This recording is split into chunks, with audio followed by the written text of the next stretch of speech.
O PSTU, Partido Socialista dos Trabalhadores Unificado, indicou uma militante veterana em eleições para a disputa ao Senado Federal deste ano. Conversa comigo a professora da Rede Municipal de BH, sindicalista e pré-candidata Vanessa Portugal. Mais uma entrevista da nossa cobertura TV Assembleia Eleições com todas as vozes. Muito bem-vinda, Vanessa. Obrigada por vir. Eu que agradeço o convite. É um prazer sempre estar aqui nesse espaço que permite a candidaturas apresentarem as suas propostas. Vanessa, nós estamos vivendo um cenário de crise, uma crise extensa, longa, de anos, uma crise política, um desgaste político muito grande dos partidos, enfim, das pessoas que militam na política em geral. Como é que o PSTU vai propor e o que o PSTU pretende propor de novo num contexto desse, para atrair, para chamar a atenção do eleitor para si? Olha, o que nós temos, acho que de melhor e de mais claro para a população no PSTU é a nossa coerência. Na verdade, grande parte dos reflexos dessa crise, da forma como a população enxerga, é parte do que nós vemos denunciando há anos, né? Nós fazemos... Eu sou candidata há muitos anos, há muitas eleições, e uma das minhas... 8, não é isso? 8 eleições.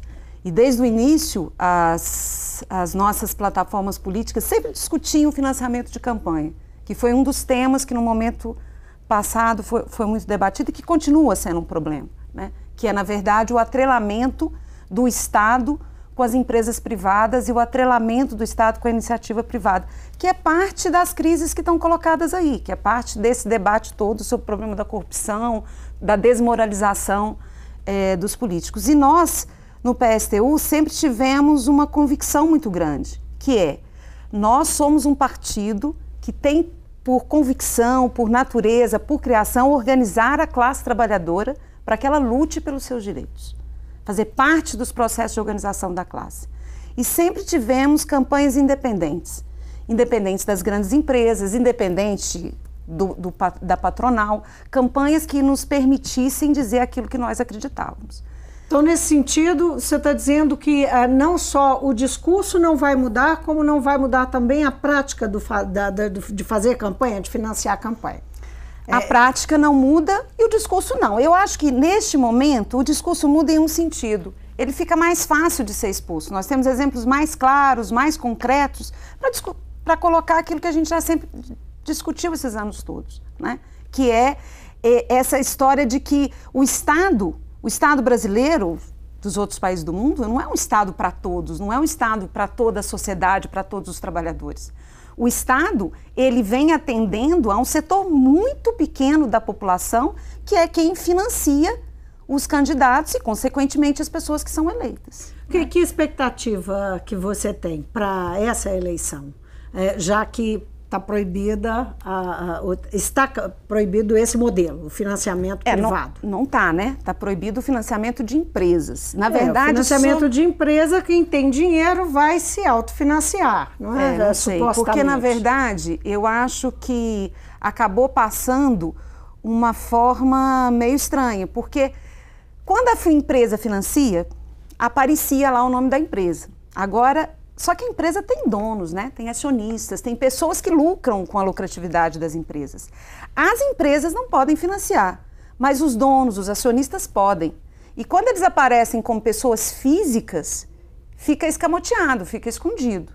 Claro, existe uma crise, o mais provável é que vá se diminuir, o que já diminuiu na eleição passada, o derrame de dinheiro nas candidaturas, mas ainda assim terão volumes muito altos de financiamento de campanha, né? Não tenho dúvida disso. Agora, o PSTU tem alguma estratégia para ficar mais competitivo em 2018? Olha, a nossa estratégia é não abrir mão dos nossos princípios. Então, o que nós queremos discutir em 2018? Uma das coisas que para nós é muito importante é dizer que o sentimento que as pessoas têm com relação à política, com relação ao próprio parlamento, com relação ao executivo, está correto e que ela precisa ser acirrada. Sabe? Porque esse descrédito com relação aos políticos, esse descrédito com relação ao parlamento, ele é real, ele precisa acontecer e precisa Agora, se materializar. Eu estou perguntando isso, inclusive, porque nós temos aí pela frente uma realidade que é a nova, são as novas regras que impõem uma cláusula de barreira para os partidos. Então, esta eleição vai ser determinante para 2020, não é? Criar condições desses partidos sobreviverem, terem direito para as pessoas que, não só para pontuar, muitas vezes as pessoas não sabem como isso funciona quando a gente fala em sobrevivência partidária, tem tudo a ver com o fundo partidário, que os partidos têm direito, mesmo os pequenos, eles têm lá uma fraçãozinha que eles têm direito, e isso torna possível o funcionamento desses partidos, mas para que os partidos tenham acesso ao fundo, da agora para frente, em 2020, eles vão ter que formar eleger um mínimo de deputados federais. Então é aí que eu estava querendo chegar. Como é que vocês estão pensando? E aí tem aí uma questão estratégica e, digamos, pragmática de encarar a questão eleitoral. Mas o PSTU é um partido um pouco diferente dos outros, né? Primeiro, o PSTU não depende do fundo partidário para sobreviver. A sua estrutura depende da estrutura de seus militantes para sobreviver. O partido sobrevive com a estrutura militante que ele tem. Essa é uma questão importante. Com contribuições. Com contribuições e com doações de tempo e trabalho, né? Os militantes doam tempo, trabalho, assim como fazem contribuições financeiras. É assim que o partido sobrevive. Segundo, a lógica da nossa existência não é, de fato, disputar os cargos no parlamento, embora seja importante isso, e nós não descartamos que estamos aqui disputando as eleições. Mas o elemento central da nossa existência, e é o lema, inclusive, que nós vamos trazer nessa campanha, é que, para mudar a realidade do país, para mudar a realidade da vida dos trabalhadores, eles precisam se organizar e lutar. É o que nós estamos chamando de uma chamada rebelião. É isso que muda a realidade. Sobre esse ponto de vista, o partido não acaba. Mesmo que as cláusulas as cláusulas do processo de participação eleitoral ou do processo de contribuição se modifiquem. Nós achamos que está errado modificar, porque elas atingem centralmente os partidos pequenos e ideológicos, porque os partidos pequenos fisiológicos, que existem como seção de legenda, vão arrumar outra forma de se venderem, né? Então, nós achamos que elas estão erradas, mas nós, enquanto organização, não deixamos de existir ou mesmo não perdemos força naquilo que a gente acredita centralmente. E nessa decisão de participar, mais uma vez, da disputa eleitoral, isso inclui alianças e que aliança seria possível ou não? O partido está determinado a caminhar sozinho? Nesse momento, o partido está determinado a caminhar sozinho. Por quê? Isso é um link com a discussão anterior, né? Muitas pessoas nos perguntam isso, porque uma aliança, com certeza, facilitaria a possibilidade de eleger parlamentares. Por que nós decidimos caminhar sozinho? Porque nós achamos que a experiência que o país, que os trabalhadores fizeram com o PT, com os partidos tradicionais, mas mesmo com o PT, ela tem que servir para dar um salto na forma como os trabalhadores enxergam a organização do Estado. O principal debate dessa eleição é que essa estrutura do Estado brasileiro, né, porque estamos discutindo o Brasil, ela está falida. Então não é um problema de disputar cargos para a Assembleia Legislativa ou para o Senado ou para a Câmara de Vereadores. É um problema de que os trabalhadores realmente precisam se organizar para mudar essa estrutura. Nós não vamos mudar essa realidade ganhando cargos ou cadeiras nesse sistema como ele está colocado aí. Esse sistema está engessado. Esse sistema como ele existe hoje, como ele funciona, ele não permite mudanças significativas que garantam a melhoria de vida dos trabalhadores. É preciso que a gente trabalhe sobre uma outra lógica. E esse o centro da nossa discussão. E nós só poderíamos fazer isso nesse momento sozinhos. Então, foi essa a opção. Qual que é o centro enfim, o que é prioridade para o PSTU no discurso que vai levar para o eleitor? E que diferença tem em relação a outros partidos de esquerda? A nossa prioridade, Primeiro é bom que as pessoas entendam. Nós temos uma análise do que é a estrutura econômica que o país vive, nós temos um conjunto de propostas com relação a isso. Nós vamos chegar lá. Sempre apresentamos. Mas o que é prioridade na nossa discussão? Por isso o nosso lema é um chamado à rebelião. E é isso que nos diferencia do restante.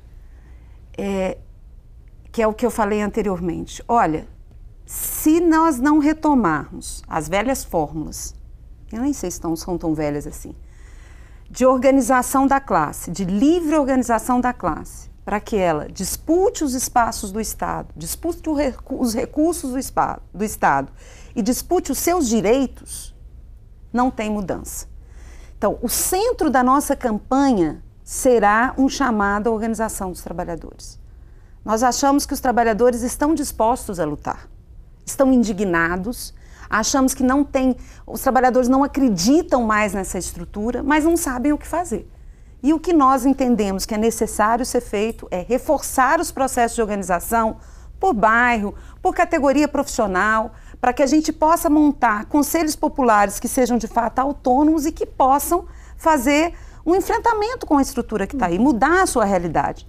E a experiência provou que isso é verdade, né? O que nós conseguimos no último período garantir de manutenção de direitos ou barrar de ataques foi o que nós conseguimos fazer, por exemplo, no episódio da reforma da Previdência. O que barrou a reforma da Previdência foram os trabalhadores nas ruas. Não foi deputado dentro das câmaras.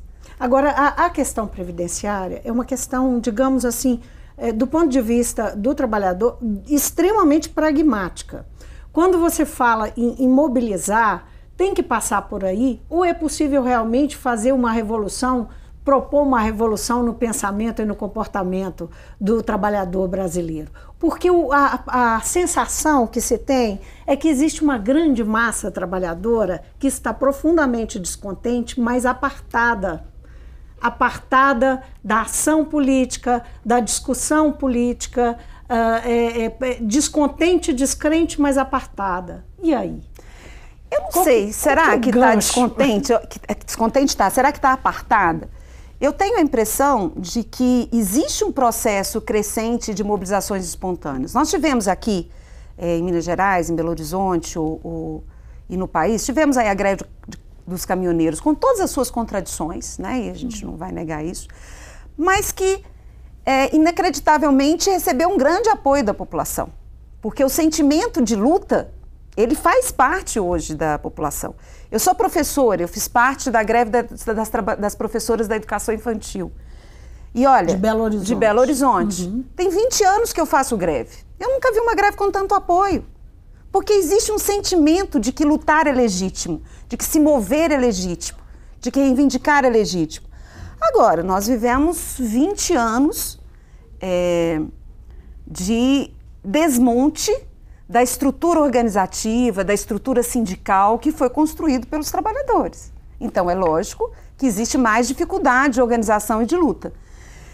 É claro, os trabalhadores se movem pelas suas questões objetivas, pelas suas necessidades, necessidade de pagar as contas, necessidade de se aposentar, necessidade de ter emprego, mas eu acho que as pessoas estão percebendo que para elas conquistarem as suas necessidades, elas vão ter que mudar alguma coisa na estrutura política do país. Uhum. Eu acho que essa percepção as pessoas começam a ter.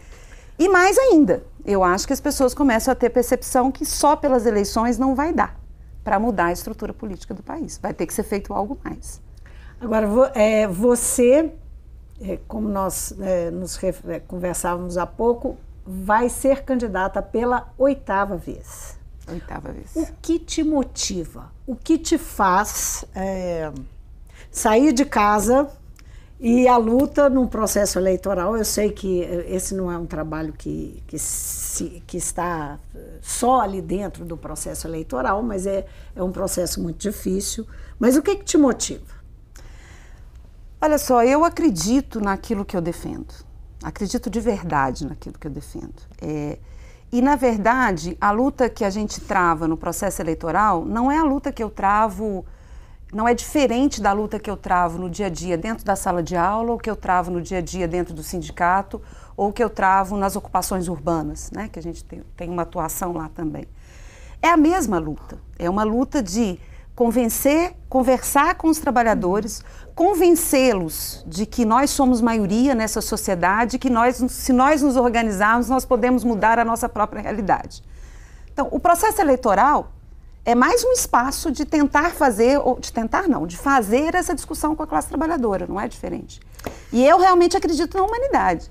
Eu acho que ela é capaz de mudar a sua própria realidade. Então, eu acho que todos os espaços que eu posso disputar isso são legítimos. O que vai ser prioridade na sua campanha para o Senado, para o PSTU? Como eu disse, a nossa prioridade é travar esse debate com relação à necessidade de organização, de ruptura. Sim, mas você tem dos trabalhadores. Sim. Em relação a Minas Gerais, né? No Senado vai ter uma representação por Minas, né? Tem alguma prioridade? Por exemplo, nós estamos vivendo no Estado um problema muito sério econômico e financeiro, né? Claro. O Estado não está conseguindo, o governo não está conseguindo pagar nem a folha de pagamento em dia, tem dificuldades sérias. E qualquer um que entrar no governo do Estado e qualquer um que for representar o Estado no Senado terá muita responsabilidade sobre melhorar essa situação. Como é que o PSTU avalia a situação e como pretende agir? Então, é importante destacar que, contraditoriamente com o que o governo diz, Minas Gerais não tem uma das piores situações do país, né? Ou pelo menos não deveria ter, porque tem a ver com a própria natureza de onde vêm os recursos do Estado. Claro, o país vive uma crise, aliás, o mundo vive uma crise, e Minas Gerais é parte dessa crise. Mas está muito longe de ser o que seria o Rio de Janeiro. E um dos elementos e uma das discussões que nós fazemos no nosso programa é a estatização das riquezas ou dos setores estratégicos da economia. No estado de Minas Gerais, a gente tem uma coisa muito clássica, que é o problema da mineração. A mineração sofreu um processo de privatização, que foi, na verdade, de entreguismo de uma riqueza fundamental do Estado para a iniciativa privada. A queda no processo aí de preço do minério não reflete tanto na economia por uma contradição muito grande, porque a mineração não paga imposto, né? Essa é uma das discussões que precisam ser feitas e muito importantes. O valor do imposto que a mineração paga é insignificante. Não é menor do que do petróleo. Não é o royalty do petróleo.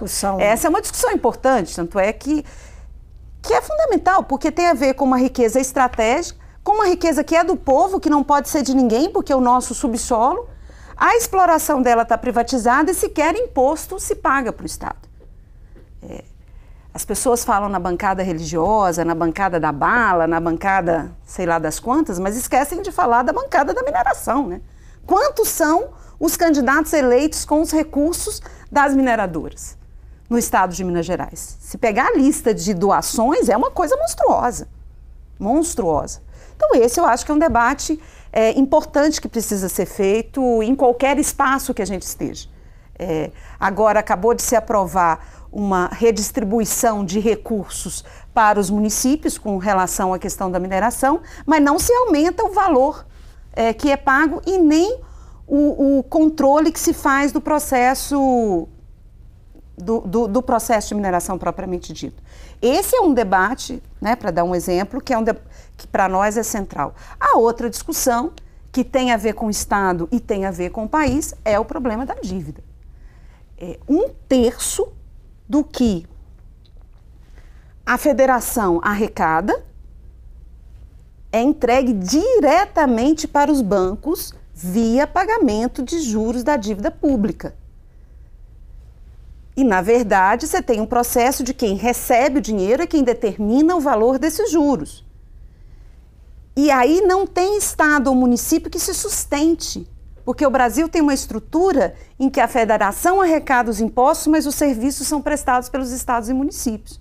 Então, se 1/3 de tudo que se arrecada é distribuído, entregue diretamente para os bancos, através do pagamento da dívida, num período de crise, é óbvio que a população mais pobre, lá o serviço da saúde e da educação, é que vão dançar. Então essa também é uma discussão importante para nós, que é o não pagamento, a suspensão do pagamento da dívida.